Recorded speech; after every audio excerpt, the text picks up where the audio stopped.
everyone, thanks for tuning in today. I'm Nicole Forbes with Dennis's 7Ds, and today we're talking about herbs for cooks and gardeners, or cooks and cocktails, I guess. And the range, of course, of the kind of world of herbs is a big one. I mean, even just herbs in general probably isn't specific enough to really explain that we're talking about mostly culinary herbs today. So herbs that you can eat, not necessarily like potpourri or herbs for essential oils or, that kind of thing. So culinary herbs for the intention of ingesting them to spice up our meals, to enhance flavors of vegetables and meats, and in some cases to blend into fruit drinks, fruit juices, salad dressing, and even make, the kind of recipe ingredients for cocktail herbs. As getting more and more specific, culinary herbs still range in a wide range of herbs, including frost tender, grown as annual herbs like basil, cilantro for us here in Portland, and then evergreen, hardy, fast-growing herbs like rosemary. And as usual, there is a handout that is a complimentary piece to this discussion, and that is attached to the title of this video. So you should see it right under herbs for cooking and cocktails. But if you have any problems viewing the handout, please let us know and we will link it directly to you in the comment section. The handout has a lot of information that I'm gonna glaze over so that we can look at and talk about as many herbs as we possibly can, and then reference the handout, and there's a link from the handout as well to another article that has recipes. So you want to drink and sip and eat your garden, that's a great place to start for really kind of walking you through some basic things that you can do with what we're talking about today. Now, today, if you are watching us live, you may be huddled up under a blanket staring outside at second winter. It seems to be, I know areas in the Midwest are experiencing heat waves. We've got crazy weather all over the country if you are watching from other places. But here in Portland, Oregon, we seem to be sunken into a perpetual wet, cold spring that although we're like a month from summer, it seems like it will never come at this point. And so some of our more cold sensitive herbs like basil are really not happy at this time in this kind of weather condition grown in the ground. But basil is one plant that could be kept in a pot or a container and grown under like porch cover, or at least kind of kept out of the rain, possibly even brought inside during some of the coldest nights that we've been having, and given it just a little extra protection so that you have basil later on in the season that's been growing, as early on as you could. So basil is a typical annual plant that, again, we wait for the right weather conditions and kind of coax it along in our garden. And sometimes even we can struggle sometimes with basil because of its sensitivity to weather. On the other hand, there are evergreen, perennial, hardy herbs. A lot of them are Mediterranean herbs, like our upright rosemary. So this is ARP rosemary. Also creeping thymes, or any of the culinary thymes. This is English thyme. These are perennial, drought tolerant, Mediterranean type herbs. In addition to rosemary and thyme, oregano is another hardy herb that these three grow in my garden with like very little care. They are in the ground and in pots in different places. I like to keep some herbs that I use a lot potted and up on my back porch or patio so that I can just like dash out in a day like this where it's raining cats and dogs and still snip something fresh for my meal. So the reliable hardy herbs, another great one that is perennial, hardy, reliable in the garden is chives. So there's lots and lots of herbs that are plant it and forget it. And then there are some that we either sow annually as seeds or replant every year. And like I said, kind of coax them along through the temperamental seasons to try to, get enough to harvest until the next time around to grow them. So in the middle, of course, we'll talk about some more tender herbs.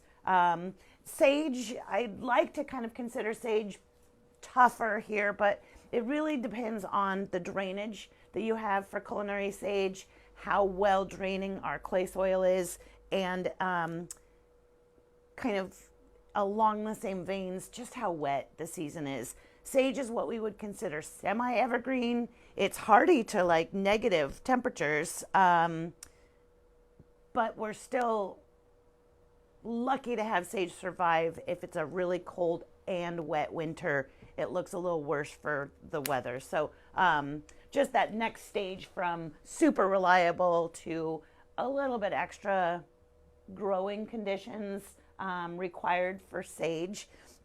And then we go into more of the annual or tender perennial herbs, and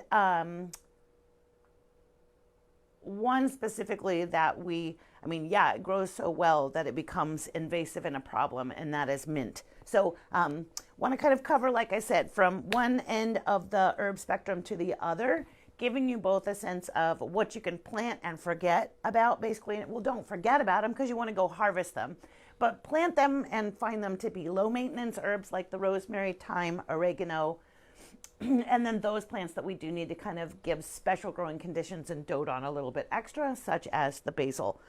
Now, basil is, as I mentioned, one of those summer herbs. It is, it smells like summer. I wish that, I heard an article recently that there's some sort of like smelly internet coming, which gives me lots of mixed feelings. But right now I wish there was a smelly internet so that you guys could smell how wonderful this basil smells. You can imagine it. But the aroma of basil and the fresh harvested basil is really the best way to enjoy this herb.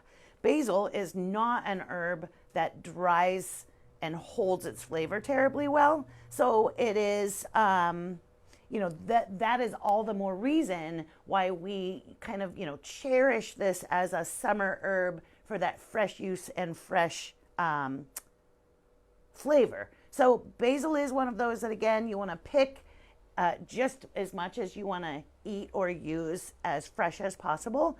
If you do pick more than you want, you can store the unused portions in like a little glass of water in the refrigerator or wrap it up into a damp towel. I often will actually pick basil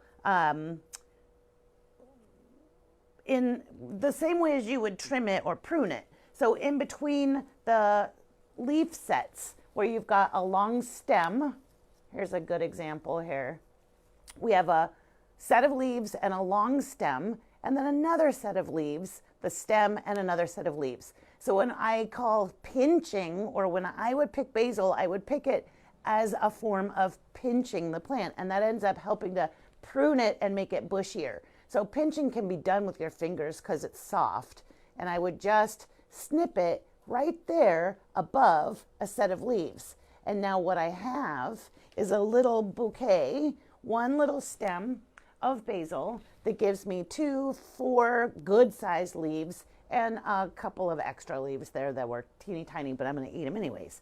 Now, if I picked 5 of these off of my nice big bushy basil plant and I only used 3 for my meal, I started when I was of legal drinking age, collecting tiny little shot glasses wherever I went. I guess it was kind of a novelty thing. So now I have a lot of shot glasses.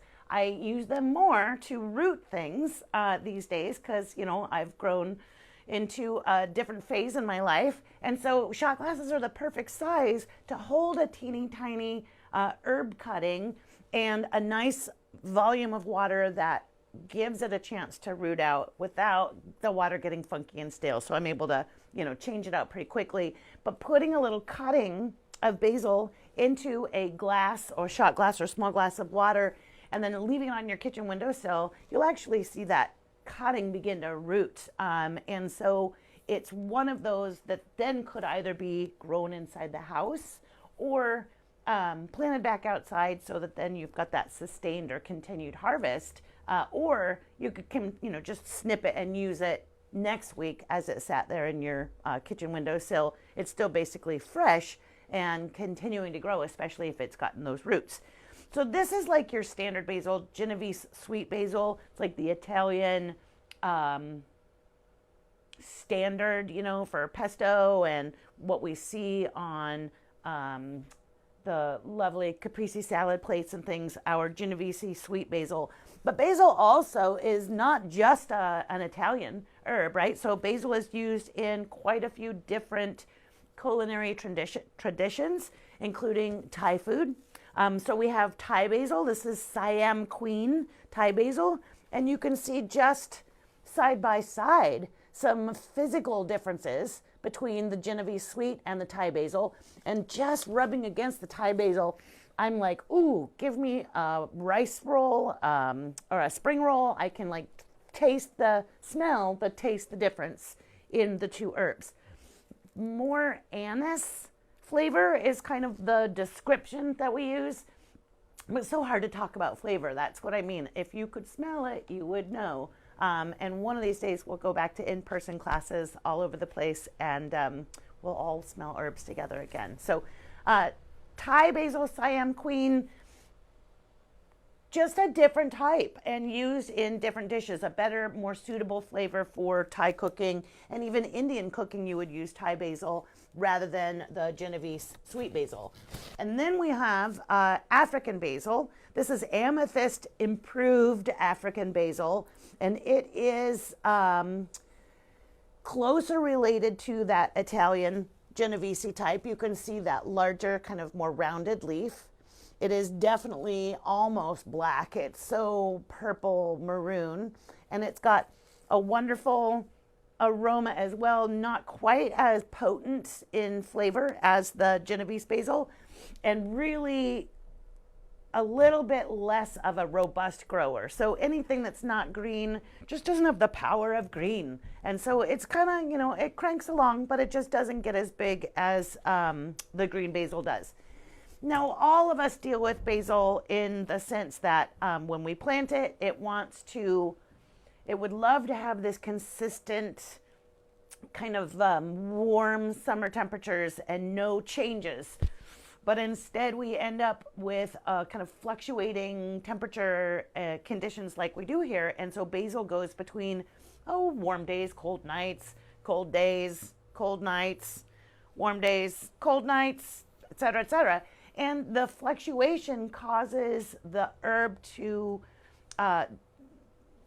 want to go to flower. And so going to flower and going to seed is a little bit of like a stress response for plants. And so when those temperatures are just inconsistent, basil's like, forget it, I'm out. I grew, I'm gonna make some seeds, and maybe next year we'll be more consistent. Sometimes I feel like that too, basil. I totally get it. But we try as gardeners to like prune out the flower stalk as we see it, because most herbs, their flavor is the strongest before they bloom and not necessarily when they're in the peak of flowering. So we try to harvest those herbs before they flower. And basil, as we see it flower, we like pinch out the bloom and think like, no, don't do it, wait. Physiologically, some changes have already happened inside the plant, and it's kind of bound and determined to bloom at that point. So no matter how much we pinch out the flower bud, it tends to, once it's started that bolting or flowering process, it's just going to continue to produce flowers. It's not the end of the world. So a couple of notes about basil blooming. basil flowers are extremely attractive to pollinators. So if you can't get your squash to ripen because you don't have any bees in your yard, but you've got basil blooming, move your basil over to your squash plants, and suddenly you'll see an increased population of pollinators because stock levels at different garden centers. Sometimes we have it, sometimes we don't. It's not grown by all of the growers. But Pesto perpetuo is a variegated leaf basil, has a slight anise flavor. Variegated means green and white, kind of has white edges on the leaves. It is a slight anise flavor, but it is a sterile form of basil. Means it was grown from cuttings, not from seed. And this basil, Pesto perpetuo, does not go to flower. So it doesn't go to flower, doesn't make a seed, and you won't deal with that constant pinching and trying to, turn back time when a basil begins to flower with Pesto perpetuo. I've also seen it just sold as variegated basil. So keep your eyes out for that if that is something that you're like, oh my gosh, game changer, right? Because it can be. Another of those sort of frustrating herbs that we often see in that same stress response, wants to go to seed, wants to bolt is the term that we use, is cilantro. And cilantro is also an herb that is responding to the changes in climate or changes in temperature. Cilantro, though, is sort of sneaky in that we associate cilantro with warm season crops like jalapenos and Roma tomatoes and all of the lovely salsa and taco, ingredients.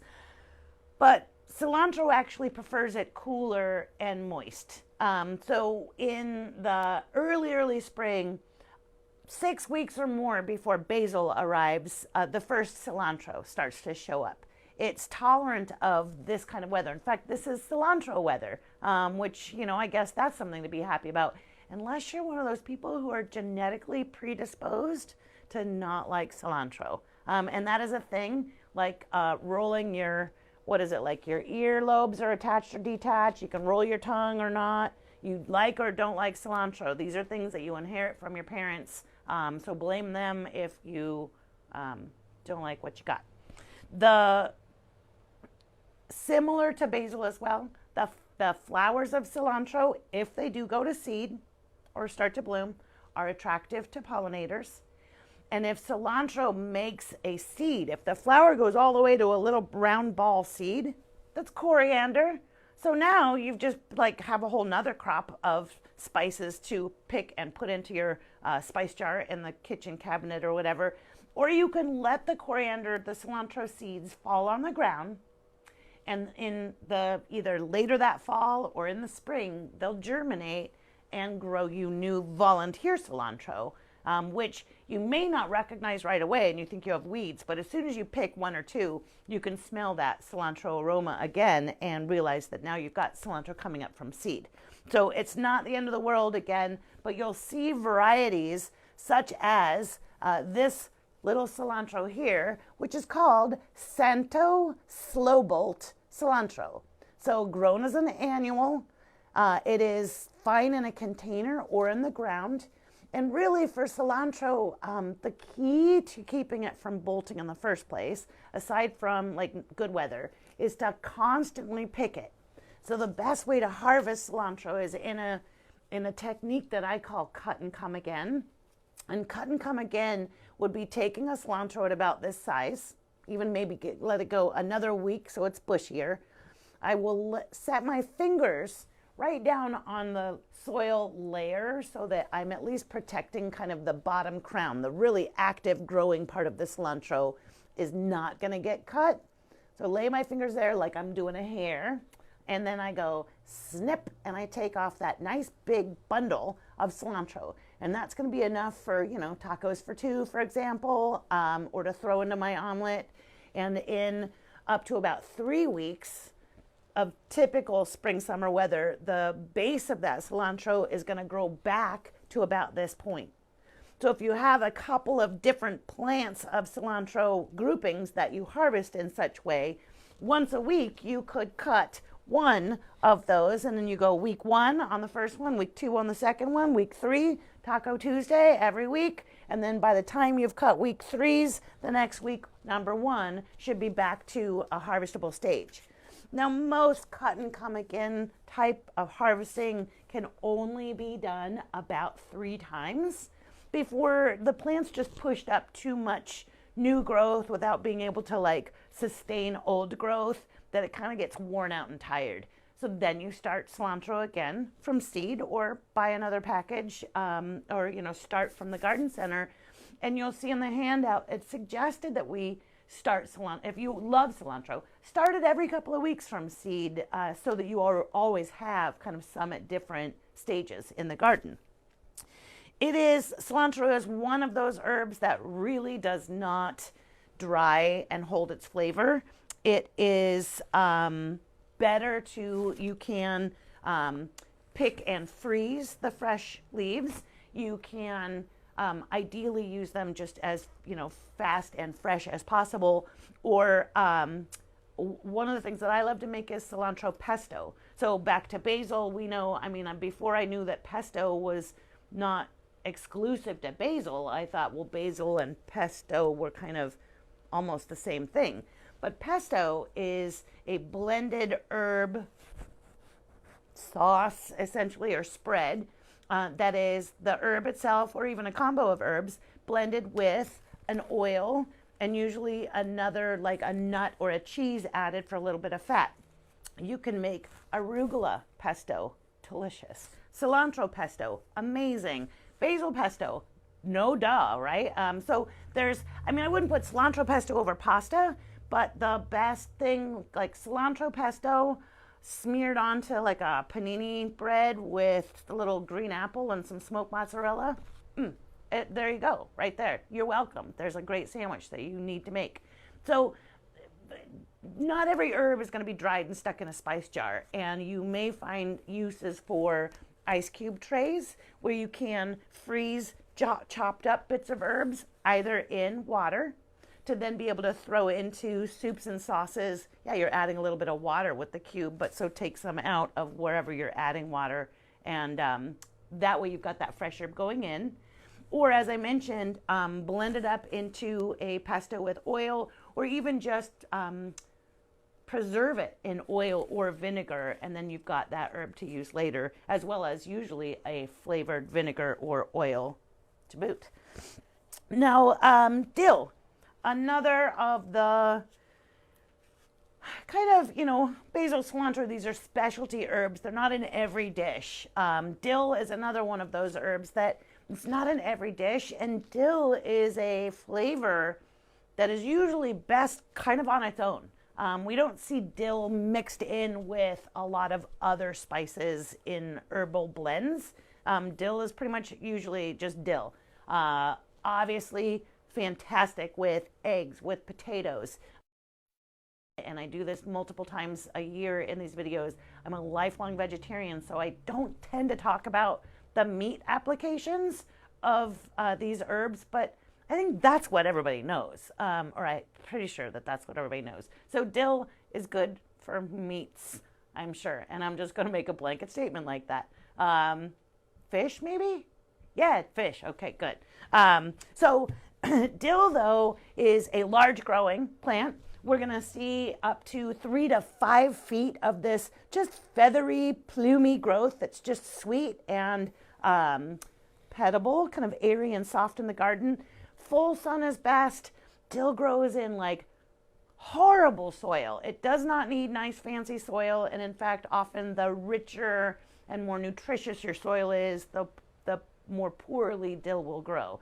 It would prefer to be in a ditch on the roadside than in your like lovingly tended garden. So sometimes even in a pot is a great place to grow dill, because the soil's a little bit, we can make the soil leaner, we can let it dry out a little bit faster, and it's not so heavy clay. Dill foliage can be used as, as just cut up dill leaf, but we can also wait for dill to make a flower, which is an umbel style flour. And an umbel is like Queen Anne's lace or carrot flour, if you know what those mean. It's kind of like a big dome made up of lots of little flowers. Not quite like dandelion puff, but close. And the flowers of dill are extremely attractive to butterflies.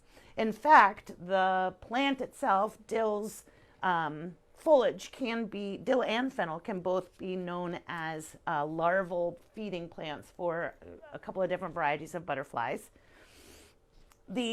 Once the flower head itself forms seed, then you've got the dill seed that either could be, used in different applications, or you can cut that whole flower, for example, and shove it in a mason jar while you're pickling, and then you get that cool flour and flavor in your pickle jar. Dill can get up to, did I say 3 to 5 feet tall? And it's another one of those that best eaten fresh. We grow it as an annual or like a biennial, so it can survive from one winter to the next, but it's not going to live for 3 years. So then you want to let that second year flower throw seed down so that you can harvest let the seed grow the following year. So typically treated as an annual, sometimes survives into the second year. You can store dried dill as well. The flavor is just a little bit different from fresh to dried, so that's kind of just a fun experiment. And dried dill seed as well you can store. A note on using fresh herbs versus dry herbs. So like rosemary, as I mentioned, it's evergreen. It's pretty much always there. 365 days of the year, I can step out to my back deck and snip off fresh rosemary, which is why I don't have a jar of it. There's no dried rosemary in my kitchen because I have access to fresh rosemary. There are other herbs, such as dill, that I don't have in the wintertime. Parsley, sometimes it survives into pretty far into the winter, but then like dips out in January. And so dried parsley, I've got to use January and February and until it starts to grow in March, for example. So I've got dried parsley in my cupboard in my kitchen, but certain herbs I know that I can go out and use fresh, so there's no point in having dried unless I over harvest. And if I over harvest, then often I'll like leave the little sprig that I didn't use on the kitchen counter or something, and it dries up, and then I stick it in a little jar. More often than not, the little sprig, kicks around for a day or two on the counter, and then I use it in another meal, the day or two later. So often they're in kind of constant rotation. However, if you're cooking, you have a recipe, and it calls for blah blah dried herbs, 1 teaspoon dried herbs, for example. If you're using fresh herbs, you're actually going to increase the quantity. So we go 2 to 3 times more fresh herbs to dry herbs when you see that in a recipe. And then likewise, if you have dried herbs, you're going to decrease that. If it's called for fresh parsley, for example, and all you have is dried, you're going to decrease that volume by a half or even 2/3. So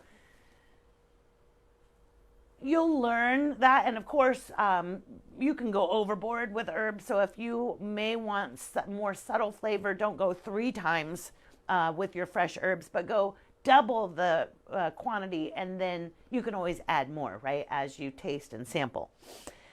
Now, fennel, I mentioned, I don't have fennel today to show, but pretend this is fennel because it looks almost the same. It's feathery and grows in a similar fashion to dill.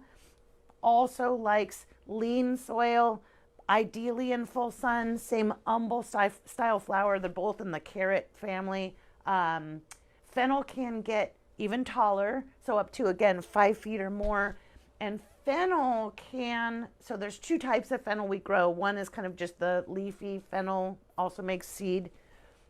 And then there's the bulb fennel that's more of the Italian, almost grown more like a vegetable for the big base of the plant. So bulb fennel is going to create a big base right at the soil level here on the plant and be kind of a nice big white bulb with then the feathery plumage on top.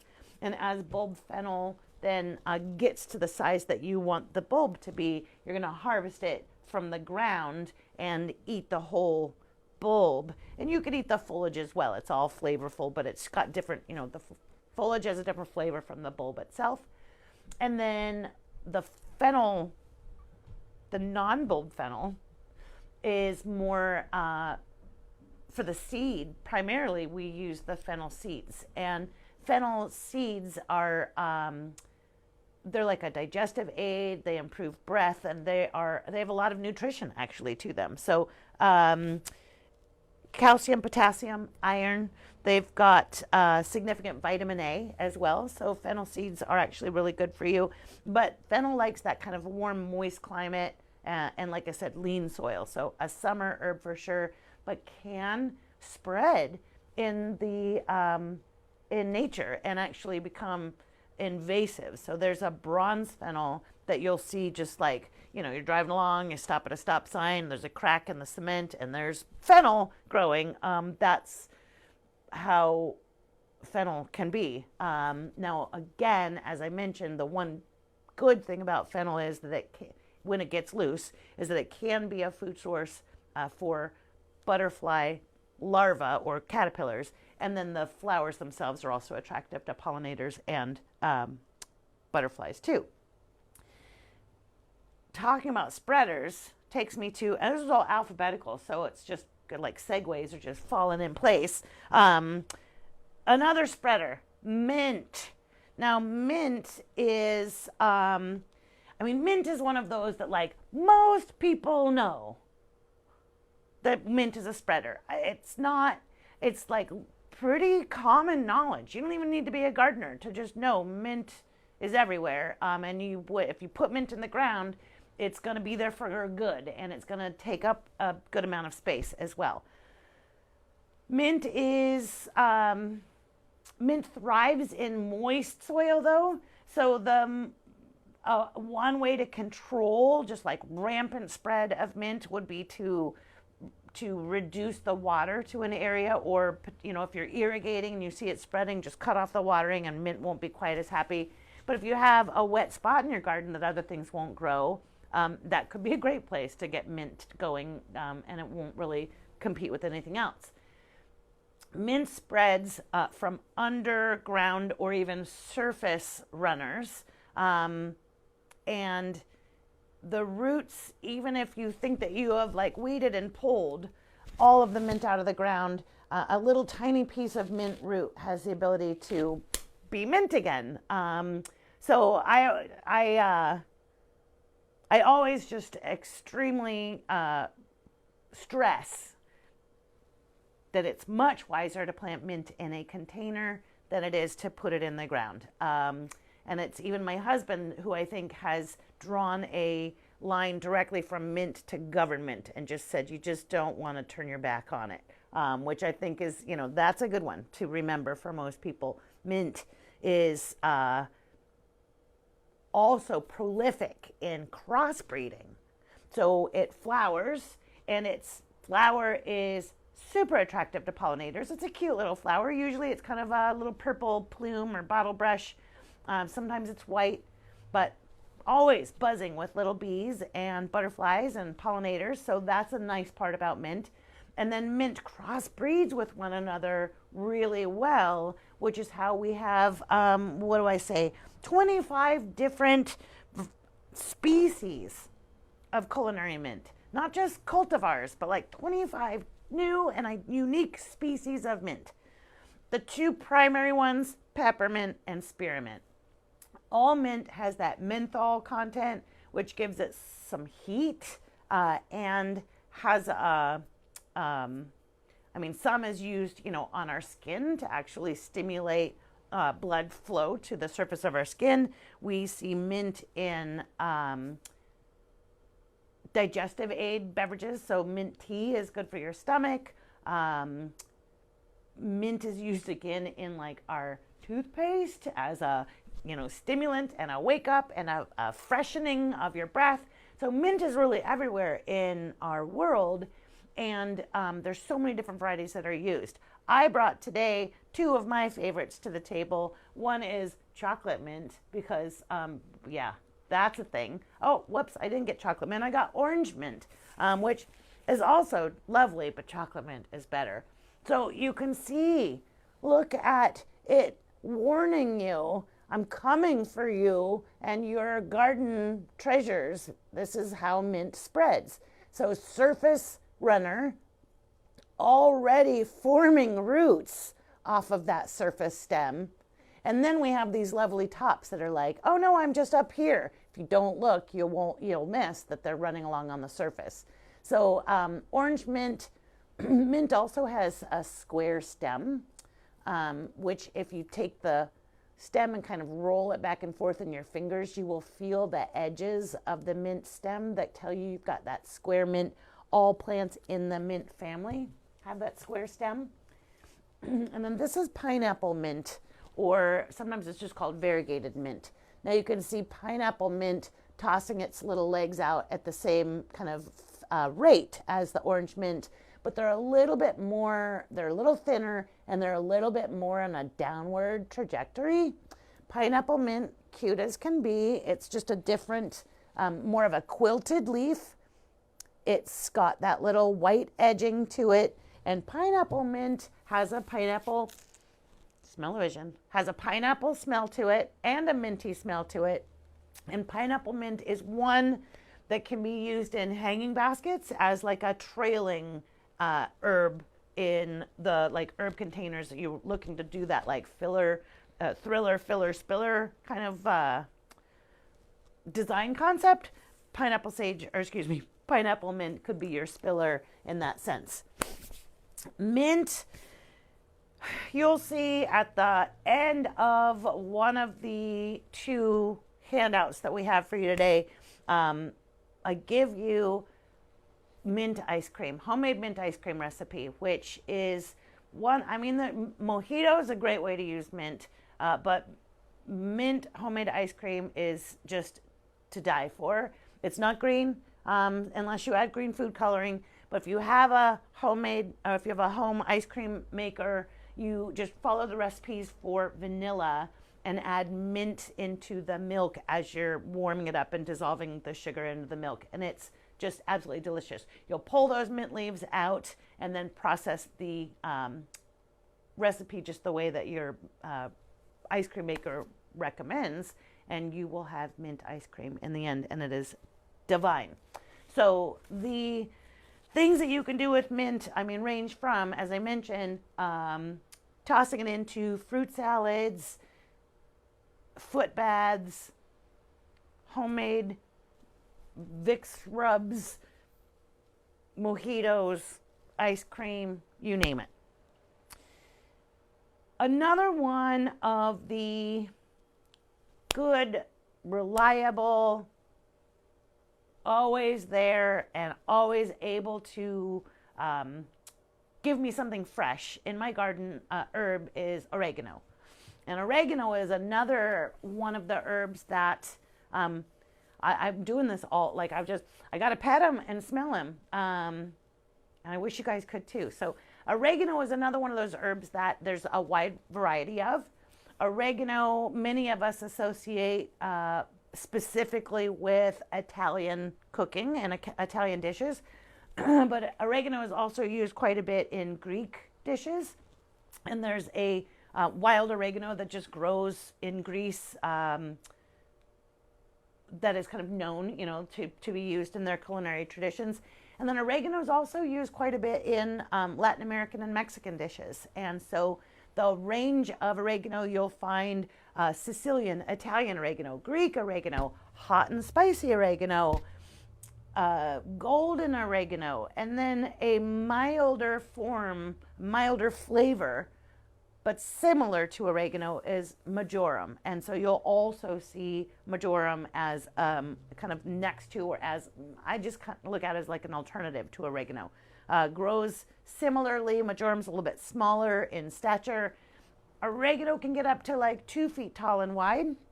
It's upright but sort of sprawly at the same time, so it's not, it looks really stiff right here, but it's going to open up and get a little bit looser as it grows.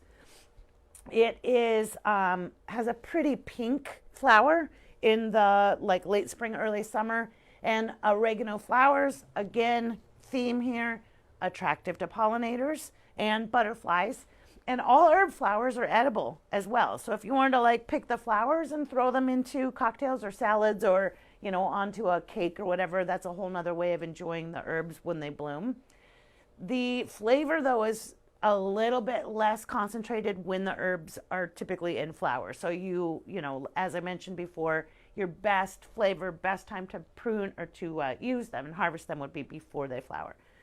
Oregano is one that can, it's known to be perennial, can be a little bit invasive in the garden. It is, it's a semi-aggressive spreader and can spread from seed, but it is nothing like mint.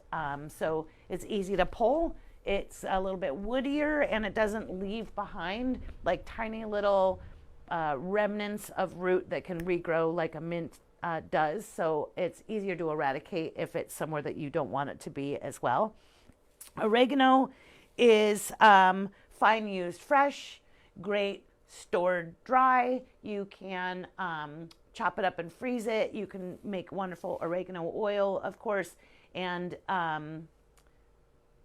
although I'm staying on the culinary side of all of this, oregano has antibacterial, antimicrobial, and antifungal properties that you'll see are used sometimes in fungal applications like with oregano oil. And you will see a recipe further down in the handout for a herbal housekeeping spray, and that includes some herbs such as rosemary and oregano because of their antimicrobial, antibacterial, and antifungal properties. So I'm not a doctor though, so you know, confirm all of that on your own. Parsley, going on the alphabet. So parsley, and it sits right here. Look at parsley and cilantro. Which one is which? They're very similar. And so if you're going to pot up parsley and cilantro in a container, you might want to label them. You might want to separate them with something that looks completely different so that you know cilantro's on one side, parsley's on the other. Could easily be mixed up, and I mean, it wouldn't be the worst mistake in the world unless, again, you're one of those cilantro haters. But if you are, you probably don't have a pot of cilantro anywhere near your parsley anyways. So parsley comes in the Italian or flat leaf parsley, so kind of our standard nice larger leaf flat. And then there's the curled parsley that we see more often like on our plate at a fancy restaurant. I feel, and I think most cooks feel, that the Italian or the flat leaf parsley is more flavorful and is more often used in dishes that call for parsley than the curled parsley is. And that's just more, like, it's frilly, it's cute, it's a great garnish, more ornamental and less flavorful. I use parsley almost more like a greens than I would an actual herb. The flavor of parsley is comparative to a lot of these other herbs. It's mild and it's really just fresh. So I just chop up like a cup full of parsley and add it into a salad. I put parsley in a lot of dishes that, you know, already have plenty of flavor, or maybe they have no other herbs at all. And I'm going to add in some parsley just for flavor. So parsley is one of those that's grown as a biennial as well. So that means that this is probably year one. And on year one, we get a plant that is going to grow out of the ground, have a lovely batch of leaves and stems, and not be able to go to flower in its first year. Then year two of this parsley's life, as it grows up in the spring, it'll do its leaves and stems again. And then in mid-spring, it's going to say, I'm going to make a flower now. and it starts to send up a taller central stalk with a flower cluster. It's usually a white, again, umbel-shaped flower. The flower will ripen into seed, and then if we allow that seed to fall onto the garden soil or into the pot, we will see that seed regrow this parsley for the future, but the second year plant that flowered is going to die. So it lives for 2 years. That's what a biennial is, versus an annual that lives for 1 and dies in frost, versus perennials that can live for many, many, many years and return bigger and better each season. Parsley is another one of those that I like to, every year I sow some from seed so that I've got some at that second year generation and then the first year parsley too. It can be sensitive to changes in temperature, so sometimes it also tends to bolt when it gets hot. It's not the end of the world. The flavor is still pretty good on parsley even when it's flowering. And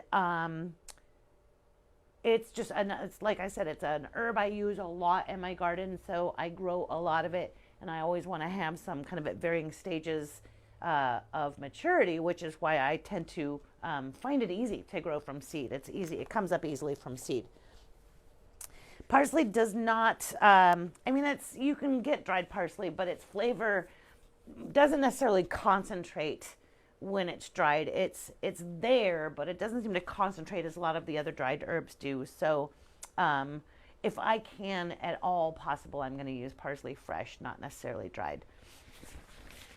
Rosemary, mention a little bit about rosemary. She's over here just smelling so good as I brush up against her. The world of rosemary includes an upright rosemary that can be 4 or 5 feet tall and 3-4 feet wide, large kind of dominant shrub in an area. Or there is a trailing rosemary that kind of cascades over the edge of like retaining walls or spreads on the ground. And there's also a semi-trailing variety. This is ARP, A-R-P. ARP, which is in your handout, is one of the hardiest of the upright rosemaries. And you can see, I think they'll tell us here, ARP can get, it says 24 to 48 inches tall, and then you can add some height because usually it gets bigger than that. As I mentioned, about 5 feet. All of the parts of rosemary can be used for cooking. So right now it's kind of young and it's still kind of soft and floppy, but as rosemary gets older, it develops a woody stem. You can see a little bit of that kind of wood portion starting to form on this thicker stem. Now, if I had a lot of woody stems of rosemary, you could cut big long pieces of it, strip the leaves off, and use the wood portion as a skewer in place of like bamboo or shish kebabs, and put meats and vegetables down on it, down through it, and put it in your barbecue. So you can use the twigs and stems themselves to infuse flavor in that sense. Rosemary blooms in very early spring, kind of late winter, early spring, with a really pretty kind of pale blue flower that can also be added to, teas and cakes. It's an edible flower. And then, of course, we all know to use the rosemary leaves themselves. You usually strip them off of the stem and chop up the leaves, either fresh or dried. It's easily kept dry, and the flavor on rosemary tends to really intensify or concentrate in the dried herbs. So it's a great one to, if you don't feel like growing it or harvesting it year round, you can dry it and keep it for later. Rosemary does tolerate partial sun, but it does best in full sun, and really is one of those drought tolerant, low maintenance Mediterranean herbs. Another drought tolerant Mediterranean herb is sage. And sage, here we've got our common sage and then golden sage. And there's quite a few different varieties of sage. In fact, worldwide, there's about 900 different varieties of sage that include culinary sage, perennial sage, annual sages, so the salvia family, and between common sage, which is really the most common, right? Used mostly in our culinary dishes. Golden sage is pretty and attractive. In addition, it's still just as edible. And then I've got, this is pineapple sage, which is grown more for its beautiful edible flowers. And the foliage of pineapple sage is fruitier and is better used in dishes that you're like using with fruit. So it's great with like melons and a melon salad. Chop up pineapple sage, also really nice in tea. And sage in general has some benefits to your respiratory system, to bronchial tissues, and is commonly used as cold remedies or for folks with breathing issues in that sense. So you'll find sage in teas quite commonly. Sage is another one that can be temperamental in wet conditions. So as I mentioned earlier on, it's evergreen or semi-evergreen. It's plenty hardy, zone 6 or even colder, but combination of lots and lots of wetness and cold is usually going to do sage in. So if you have it in a pot, you can control the amount of moisture it gets in the winter by bringing it under cover. But in general, I replace my sage every maybe 3-4 years as it just kind of, it loses its attractiveness, and I think also probably just isn't as flavorful in the long run.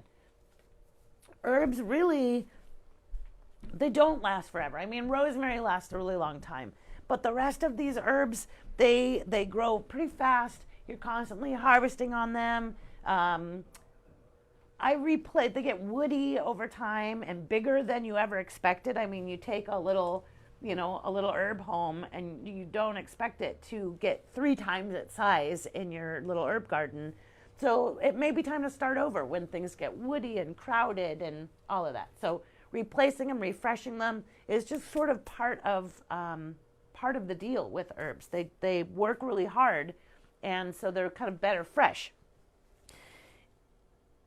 Thyme, I think I might use more thyme than almost any other herb. I might have just said that about parsley, so don't rewind. But I use a lot of herbs in my daily life. I guess it's because they're there, and I'm just full of spice. So I think that herbs bring more flavor, and it's part of being out maybe I also use it as an excuse to dash out into the garden as dinner is getting, like in full tilt.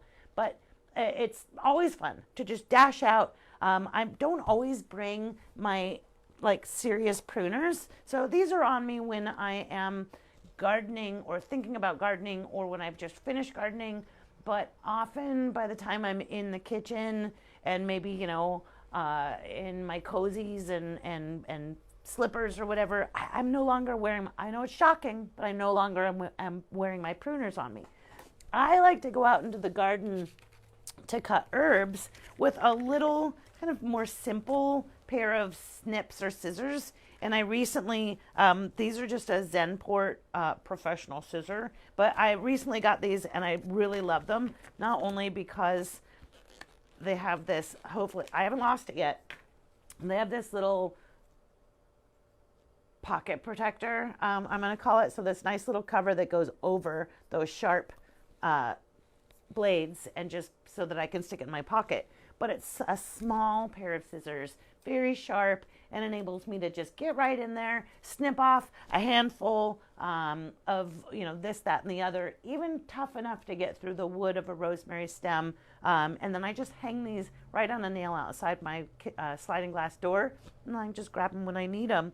And I'm not doing that like pinch and trying to pull or whatever, So anyways, it's a perfect way to harvest them. And thyme is, I use it in a lot of stuff. So first of all, and I'll give you just another great, there's no recipe in the handout for this. Rosemary waffles with thyme mushroom gravy is awesome. When you do breakfast for dinner, I know everybody does breakfast for dinner every so often. And you make a regular batch of waffles, but you put rosemary, fresh rosemary, right into the batter. And when you put that into the waffle maker, your kitchen smells amazing and you can't wait to eat. And while those are all cooking and everything, you can just dash out and grab some more thyme, make up a simple mushroom gravy. Again, like I said, there's probably some sort of meat gravy that you would make as well, but I make a mushroom gravy, use that over the waffles. If you're into a little bit more protein or want to be a little more balanced, poach an egg, put it on top. It's an amazing meal. So all fresh, all sort of inspired by the garden, which is a really fun way to approach a meal. Is what can I make with the herbs that I've grown, and really feature and taste them as those being kind of the highlights, instead of, again, instead of like a meat dish that has some herbs as the side, the rosemary waffles are literally, that's the rosemary is what makes that the thing. So it's experiment and taste all those flavors. Thyme, a lot of different thymes. This is English thyme. You'll find French thyme, German thyme, English thyme. All time flies. No, I'm just joking. The thymes are primarily evergreen, low spreading, semi-trailing, so we could use this as like a filler spiller in a container planting. Thyme is another that can be eaten, harvested when in bloom or before bloom. Flavor is better before bloom. The more you cut and harvest thyme, the bushier and better and fuller it's going to grow. Thyme dries extremely well. You can also, again, use it fresh. Store what you don't use in a little glass of water in the refrigerator, wrap it in a moist towel, all of that. Or just hang it upside down and let it dry, and then you can just pull the leaves off and put them in a little spice jar. And where we have French thyme or English thyme here, and I mentioned all the other thymes, there's also like caraway thyme. This happens to be lemon thyme. So lemon thyme is just sweet. It's variegated. This one's variegated with yellow and green instead of the white and green variegation we saw on the pineapple mint. And lemon thyme, if you smash it and smell it, it's lemony.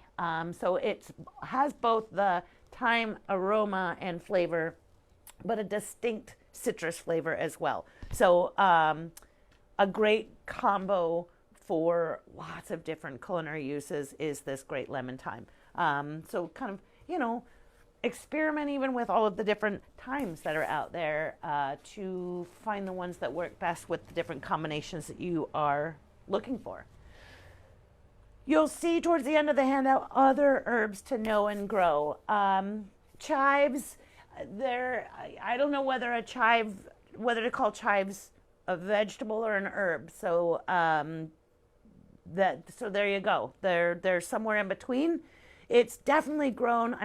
So somewhere between a chive and an onion scallion, right? They get a definition. Chives we tend to keep in the herb section, but onions are in the vegetables. So there's a very fine line. Chives can be eaten in very similar applications to onions or scallions, a little bit of a milder flavor. The greens themselves are what you eat, not a bulb like you would for a bulbing onion. And chives make a little kind of lavender pink flower that's super cute and is also an edible flower, but decorative, kind of ornamental in the garden. They're perennial, they're easy care. Chives grow back year after year and make a nice big clump, but they're also easily grown from seed and can, if you let that flower form and the flower go to seed, they can reseed in your garden as well. So when you see it, you're like, that's chives. So it's not, again, something that kind of gets away from you or becomes a big weed problem. But you let it go to flower. Flowers make seeds. Seeds make new plants. That's just what happens. So chives, great for if I were going to do a little container planting that was just going to be like, what do I want to have right at the ready on my back deck? I could do chives as a thriller. It's like a grass spike, right? So I have my chives as a thriller. This is a 12-inch bowl. So it's not huge, and we can't put a ton of plants in here. I'm going to do 3.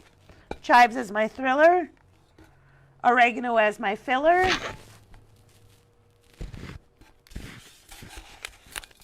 thyme as my spiller. Not standing up, but between these 3, this would give me a lot of cooking combinations at the ready, just right outside the door. And as they filled in over time, I may need to eventually move one of the herbs out, but this would give me at least a year, or, plant it in the spring, enjoy it through probably till next spring. By next spring, I may need to give some of these herbs some of their own space. In a larger pot, like a nice 14-inch, we've got a bigger diameter on the top and a deeper container. We could actually grow a larger herb like a rosemary in this container. And then along with the rosemary, right now, we could stick in something like a parsley, and even maybe a sage would be fun to use that pretty contrasting color. And you do want to throw in some edible flowers, or flowers in general. You could put any old flower in there, but it's nice to have that theme of everything in this pot can be picked and eaten. That way you can tell either a novice gardener that lives in your household, go ahead, anything in this pot you can add to your meal. Then go with edible flowers. And edible flowers include, you'll see some on your list, marigolds, which are a little bit peppery in their flavor. Nasturtiums, a lot of us know those, another known kind of peppery flavor of nasturtiums. Violas here, which are, I can't really describe the flavor of a viola, so you'll have to taste it yourself. It kind of tastes like a flower. And then lots and lots of other edible flowers as well. So little 6-packs like this, we could just take one little start and go ahead and plant it where we see kind of space and room between the culinary herbs, and they'll sort of fill in and grow in and weave amongst the plants as they mature. So the edible flowers, often sold in these 6-packs, give you that ability to tuck a few into your pots, giving you blooms, but still something that you could add as a little flair to a meal or a drink. Great garnish, for example. And let's see, chives. Oh, savory, tarragon, and lemon verbena. These would be the grand finales. Over here is the sweet bay. Most of us know bay, but most of us know bay as a leaf in a bottle. So bay is something that can be grown at home. It normally grows into a fairly large tree or big bush. So bay, the standard bay, can get 12 to 20 feet tall. And the leaves are great in pasta sauces and dishes, soups. You got to toss a bay leaf in pretty much any soup or stew that you ever make. So being able to grab it out of your garden and use fresh or dried is really nice. But again, we're looking at a large plant for bay. Evergreen, but large. So we have a dwarf bay, and this is called Little Ragu. And Little Ragu has a smaller leaf as well as a smaller stature in general. We're looking at a plant that can get 6 to 8 feet tall and wide, but that is dwarf compared to 12 to 20 feet. So small plants are all in relative to the big plants that they are versioned after. Now, again, the final 3. So savory, this is summer savory, and then there's winter savory. I bet you just thought that savory was an alternative to sweet, but savory is an herb, and it's not. We don't use savory a lot in American cooking. It's not seen often, called for in recipes, but it is frequently found in herbal blends. So bouquet de garni, herbes de Provence, these often have savory included in the blend. And summer savory is more of a tender herb. It's in the mint family, and it is a little bit the flavor is a little bit like a cross between rosemary and thyme. Winter savory is a hardier, lower growing herb that has a little bit more of a spilling or sprawling habit, and is another one that's great for putting in as a spiller in your containers.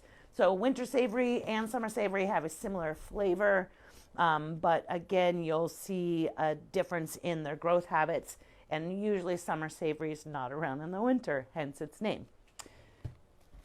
Tarragon, my favorite, so tarragon is one of those herbs that I think is primarily used with meat, but one of the best picklers that I know, and I hope you know a really good pickler, it's probably like top of my list for good people to know as a good pickler, and one of the best picklers I know makes these pickled beans, like string beans, usually they're yellow summer pickled beans with tarragon as the flavoring in the pickle brine. And tarragon's got like another one of those sort of anise type flavors, licoricey anise, but you can't replace it. There's not another substitute herb that, if you don't have tarragon, just put in something else. There's really nothing else like it. Tarragon is a tender perennial in our climate. Some winters it makes it fine, and survives year after year, and other years it just kind of disappears over the winter in the garden and needs to be replanted. It's pretty fast growing and upright, so we could use tarragon as a thriller or a centerpiece as well in a container, even though it's looking kind of small right now. And then the last tender perennial, this is lemon verbena, and lemon verbena is truly used more for cooking and tea than it is baking and tea, more than main dish recipes. So the lemon flavor of lemon verbena is the most lemony flavor of any herb. So lemon thyme is like thyme and lemon, right? Lemon balm, which is in the mint family, and you'll see it in your handout. Lemon balm smells like Pledge furniture polish, and it's got a lemony flavor only when lemon balm is fresh. So lemon balm loses almost all of its flavor once it's dried. Lemon verbena is the lemoniest of all, and the flavor holds even when it's dried. You will see lemon verbena not only in like lemon cookies and shortbread, but as I mentioned, in tea, and it is also often used in like hand soap and lotions and all of that kind of stuff. So I love it for tea. I always grow it every year, and some years it comes back and some years it doesn't. This last winter I put it in a pot. I didn't think it would come back, and sure enough, it got to about 18 inches tall, makes a woody stem, and then it died back in the winter, and this year from the little bits of woody stem, it's pushing out new leaves, so it clearly survived the winter, and I'm thrilled because I've already used up my dried stash of it from last year. So that is, again, just the tip of the iceberg when it comes to growing and using fresh herbs. I hope that you explore some of the recipes that we mention in the handouts. Making a simple syrup is probably one of the easiest and most basic ways to use these herbs if you're not chopping up and adding them actually to a meal. So simple syrups can give you that liquid essence of herbs in a sugar base usually. So baking, again, using simple syrups and baking, as well as the base for beverage concoctions like mocktails and cocktails, and even into your smoothies.